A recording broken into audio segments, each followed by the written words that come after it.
Ko tu teiktu cilvēkam, kas saka, ka pēc nāves nekas nav? Ka nekas neeksistē vairāk, viss beidzās. Viss. Nu, ir vairāk argumentu, kurus mēs varam lietot, piemēram, par šo radīšanu, vai ne?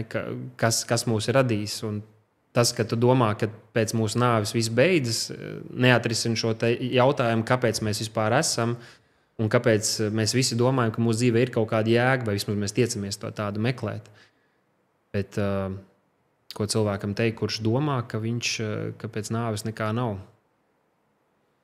Nu, viens no maniem argumentiem, ko es kādreiz lietotu ar cilvēku sarunā, ir par taisnīgumu. Ka mums visiem ir iekšēji tāda sajūta, ka taču nevar būt tā, ka ir cilvēki, kuri piekrāp cilvēkus, kuri izdara milzīgu ļaunumu, un tad viņi nomirst laimīgi, neviens viņus nesauc pie atbildības, un ka tas tā viss arī beigsies.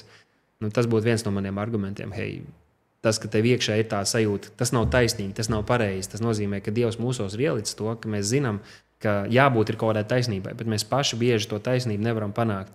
Bet Dievs būs tas, kas panāks. Viņš ir tas atriebējs, viņš ir tas, kurš visu beigās saliks pa plauktiņiem. Un beigās mēs redzēsim, jā, ka tie, kas ir darījuši ļaunu, kas ir novirzījušies, ka Dievs to neatstās neievērotu. Nu, tā. Bet nevar pārliecināt cilvēku, kurš ir izvēlējies neticēt Dievam. Tu nevari viņu pārliecināt. Tas ir tikai viņa Dieva darbs un viņa paša izvēle. Kurā brīdī vēl ir iespēja laboties? Ja cilvēks darīs kaut ko ļaunu, kurā brīdī? Jo varbūt zin kā kāds izlasa un saka, rekur, 60 gadus darīšu slikti, vai ne? Un tad pēdējo gadu es labošos. Bet redz, te ir tā pati problēma, ko es centos jau iepriekš pateikt, ka te nav runa par to, ka tev jālabojas. Tas neko nemainīs. Ja? Varbūt viens noziedznieks, kurš ir pastrādājis milzīgus noziegumus, ja? viņam ir 3 mūža ieslodzījums grib iedot. Un ko tas mainīt, ka viņš būtu pēc tam 3 gadus darījis labu? Tas neko nemainīt. Viņam tik un tā būtu jātiek sodītam. Tas, ka tu kaut kad sāks darīt labu, tas tev vispār neko nepalīdzēs. Saku, pestīšanu vai grēku piedošanu mēs varam saņemt tikai tad, kad mēs uzticamies Kristum. Ka mēs paļaujamies uz viņu pilnībā, ne uz saviem darbiem, ne uz reliģiju, ne uz kaut kādiem priesteriem, ne uz karmu vai tam līdzīgām lietām. Bet, ka mēs uzticamies tam, ka Dievs kļūst cilvēks Jēzu Kristu, ka viņš paņēma mūsu grēku, izcieta mūsu sodu un augšām cēlās 3. dienā. Tad, ja mēs tam ticam, Dievs mums uzdāvina mūžīgo dzīvību, viņš izmaina mūsu sirdis, un tad, kā auglis tam, ka mūsu iekšiena ir pārmainīta, mēs sākam darīt labus darbus, bet tas nav, lai nopelnītu piedošanu vai nopelnītu mieru ar Dievu, bet tam dēļ, ka mēs topam pārvērst. Bet kas ir tas brīdis, kad cilvēks var sākt uzticēties Kristum? Nu, Bībelē mums ir piemērs par Jēzu un 2 slepkavām, kas pie krusta karājās. Tad bija 3 krusti, nevis 1 krusts, vai ne, tajā Golgātas vietā. Un kādreiz filmās to attēlo, ka tas bija kalnā, bet patiesībā tas bija tā kā zem kalna gar ceļu, kur cilvēks steigā apkārt, lai viņi redzētu, šis ir tas, kas notiek ar tiem, kas pārkāp likumu. Tā kā tas bija kaut kur tādā šosejas malā. Nu, nevis šosejas, bet ietves malā, ja, kur tāds liels ceļš. Un Jēzus, kad tika piesists krustā, tad viņam blakus bija 2 noziedznieki, kas arī par viņu ņirgājās. Bet tad tieši pirms Jēzus nāves, tur viens no tiem slepkavām, viņš saka, piemini mani, ka tu nonāksi savu tēvu tā kā šajāds, valstībā, ja es neatceros precīzi tos vārdus. Un Jēzus viņam saka, tu ar mani būsi jau šonakt debesīs. Vai ne? Un tas nozīmē, ka viņš nebija izdarījis neko labu. Viņš vienkārši uzticējās, viņš noticēja tam, kas Jēzus ir, karājoties pie krusta īsi pirms savas nāves. Un Dievs viņam dāvāja mūžīgo dzīvību. Bet tas nav kaut kas tāds, ko es varu izvēlēties darīt. Tas nav tā, es tagad neticu, es tagad 2 dienas neticēšu, un tad pēkšņi, tagad es sāku ticēt, un tagad man būs mūžīgā dzīvība.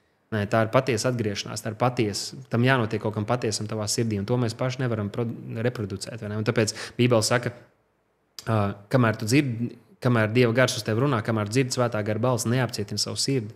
Tāpēc ir cilvēki, kur saka, varbūt es pēc kādiem gadiem tad es pievērsīšu Dievam. Pirmkārt, nav apsolīts, ka tu rītdien pamodīsies. Ja? Var notikt pēkšņi varbūt tu esi testosteronu kaut ko salietojies vai ko, un tev pēkšņi notiek. Un rītdien nav apsolīti. Tas ir viens aspekts. No otras puses, ja tu apcietināsi savu sirdi, tu saki Dievam nē. Kāpēc es domāju, ka pēc 10 gadiem tu vispār gribēsi kaut ko kopīgi ar Dievu, vai ne? Ka tu gribēsi ticēt?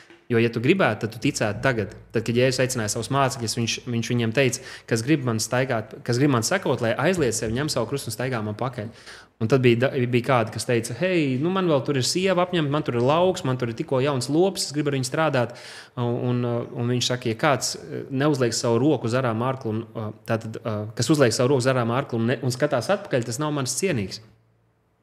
Tātad, ja tu neesi gatavs atstāt visu tagad un sekot viņam, tad droši vien, ka tu tāds nebūs arī rītdien. Bet es lūdzu, lai būtu kādi, kas tiešām arī glābtos. Lai noticētu, vai tikai gribētu ticēt?